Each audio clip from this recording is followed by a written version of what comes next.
વડોદરા જિલ્લા શિક્ષણ અધિકારીએ કડકાઈ અપનાવી છે। 7 ટીમો બનાવી છે અને આ 7 ટીમો સ્કૂલોમાં અને કોન્સેપ્ટ સ્કૂલોમાં જઈને ચેકિંગ કરશે।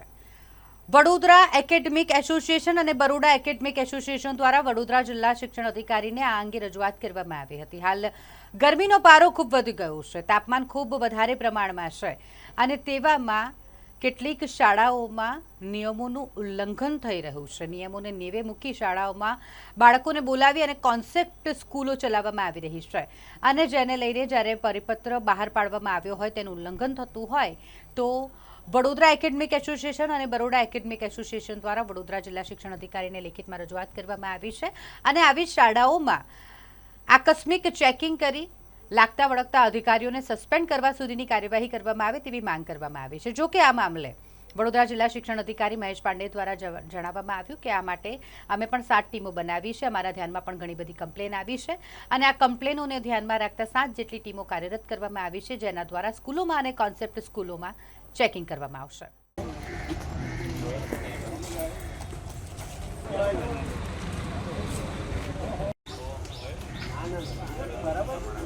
बंद करो भाई, बंद करो, वालियों ने रुकवानु बंद करो भाई, बंद करो, वालियों ने रुकवानु बंद करो, बंद करो भाई, बंद करो, वालियों ने रुकवानु बंद करो।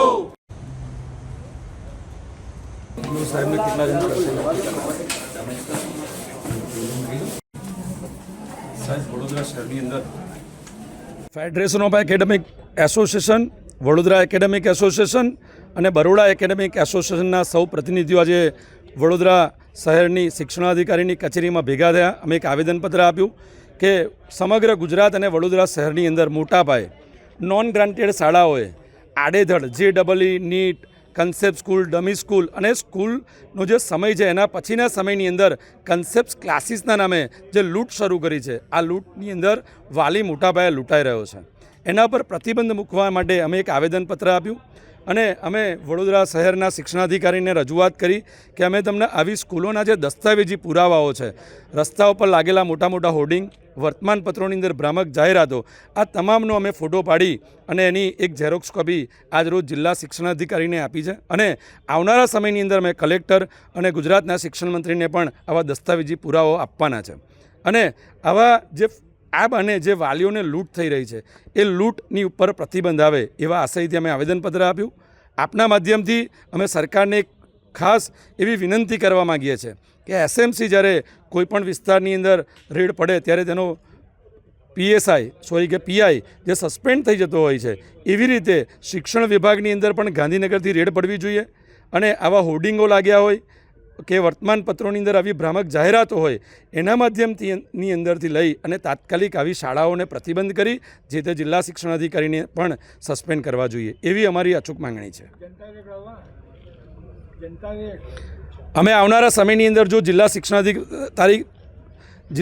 અધિકારી તરફથી કોઈ પણ યોગ્ય પગલાં નહીં લેવાય તો અમે ટ્યુશન ક્લાસના પ્રતિનિધિઓ આવી કન્સેપ્ટ સ્કૂલો, ડમી સ્કૂલોની અંદર જનતા રેડ કરીશું। Baroda academic association, Vadodara academic association અને ફેડરેશન ઓફ એકેડેમિક એસોસિએશન દ્વારા આજ રોજ ગુજરાત સરકારનો જે પરિપત્ર છે કે આટલી ભીષણ ગરમીમાં વેકેશન બાળકોને આપેલું છે, જે 8 તારીખ સુધી 8 જૂન સુધી વેકેશન છે, એમાં કોઈપણ પ્રકારનું શૈક્ષણિક કાર્ય સ્કૂલમાં કરવામાં ના આવે, છતાં પણ કેટલીક કોન્સેપ્ટ શાળાઓ જે વિદ્યાર્થીઓ પર દબાણપૂર્વક માનસિક ત્રાસ આપીને સ્કૂલમાં બોલાવે છે, સ્કૂલો ચાલુ રાખી છે। આટલી ગરમીમાં જો કંઈ વિદ્યાર્થીને થાય તો એની જવાબદાર કોણ? અમને પણ વાલીઓ કમ્પ્લેન કરે છે કે આ મુજબ આવું કંઈક સ્કૂલો બોલાવે છે। અમે બરોડા એકેડેમિક એસોસિએશને તો અમે અમારા ક્લાસીસ એસોસિએશનમાં પરિપત્ર જાહેર કર્યો છે કે ભાઈ 12 થી 5 કોઈ પણ ક્લાસીસ ચાલુ રહેવો જોઈએ નહીં। એ સિવાયના સમયમાં પણ ગરમીને કારણે તમે ક્લાસમાં ORS અને ગ્લુકોઝ કમ્પલસરી રાખો। જો કોઈ વિદ્યાર્થીને કંઈ પણ સહેજ પણ મુશ્કેલી થાય તો તમે એનો તાત્કાલિક ઈલાજ કરો। એટલે અમે તો બંધ જ રાખીએ છીએ સદંતર, તો સ્કૂલો કઈ રીતે અવગણે છે? અમારી પર એવો કોઈ અવગણના માટે કોઈ પરિપત્ર છે જ નહીં, પણ અમે વિદ્યાર્થીઓને સમજતા હોય તો આ તો શાળાઓ છે જે પોતાની ફીસ લેવા માટે અત્યારે એડમિશનનો ટાઈમ છે, એ લોકો એવું કહે છે કે ભાઈ હમણાં રિઝલ્ટ આવ્યું છે એટલે એડમિશનનો ટાઈમ છે, એટલે જબરજસ્તી વિદ્યાર્થીઓને બેસાડી રાખે છે। એટલે અમે આ કોન્સેપ્ટ સ્કૂલો, ડમી સ્કૂલો ના વિરોધમાં જઈને આજે અમે ડીઓ સાહેબને આવેદનપત્ર આપ્યું. એમને પણ ખાતરી આપી છે કે અમે 7 ટીમો બનાવી છે અને જરૂરી હશે ત્યાં અમે એના પર પગલાં લઈશું. એ માટે આજે અમે બધા જ મિત્રો ટ્યુશન ક્લાસ સંચાલક મંડળ જે છે બંને બરોડા એકેડેમિક એસોસિએશન અને Vadodara academic association and federation association 3 અહીંયા આગળ મળવા આવ્યા. શું નામ આપણું? વિપુલ જોશી, પ્રમુખ બરોડા એકેડેમિક એસોસિએશન.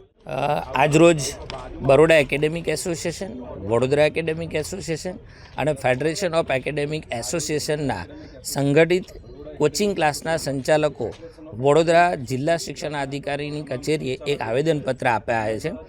ગુજરાત શિક્ષણ વિભાગનો પરિપત્ર હોવા છતાં પણ વેકેશનમાં બાળકોનો રમવાનો સમય, પરિવાર સાથે રહેવાનો સમય, એ સમય છીનવી લેવાના ઉદ્દેશથી અત્યારે પણ આખા દિવસની સ્કૂલો ચાલુ છે.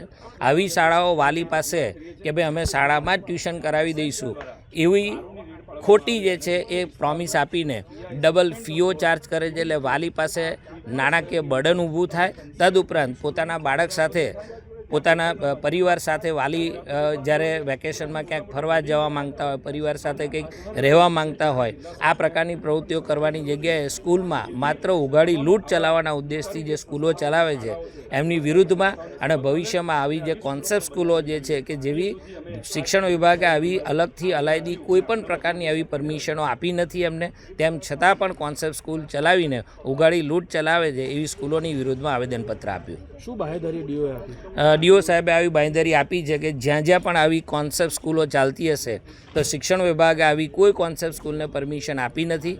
અને જો એ ડીઓ સાહેબે અમને પ્રોમિસ કર્યું છે કે અમે આ પ્રકારની 7 ટીમો બનાવી છે, 7 ટીમો જે છે એ અલગ અલગ રીતના જે છે નિરીક્ષણ કરશે અને કોઈ પણ વેકેશનમાં જો સ્કૂલ ચાલતી હશે આ તો કોન્સેપ્ટ સ્કૂલના નામે વાલી પાસેથી વધારાની ફીઝ ઉઘરાવતા હશે તો આ પ્રકારની સ્કૂલોની સામે કડકમાં કડક કાર્યવાહી કરીશું.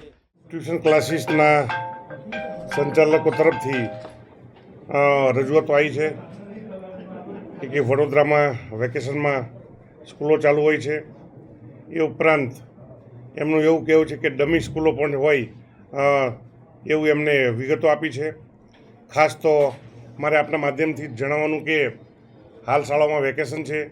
વેકેશનનો ઉદ્દેશ્ય બાળકો આખું વર્ષ દરમિયાન જે ભણ્યા હોય એના માટે રાહત અનુભવ અને થાક ઉતારવા માટે છે. આવા સંજોગોમાં કોઈ પણ સ્કૂલ જો ચાલુ હશે, ગુજરાત બોર્ડ હોય કે સ્ટેટ બોર્ડ હોય, એની સામે કાર્યવાહી કરવા માટે 100% લખવામાં આવશે. એ ઉપરાંત જે વિગતો અલગ અલગ 7 જેટલી ટીમો છે તો 7 જેટલી ટીમો આપણે તપાસ માટે ફરે છે. આવી કોઈ પણ સ્કૂલ જણાશે તો તેની સામે ચોક્કસ પગલાં લેવામાં આવશે.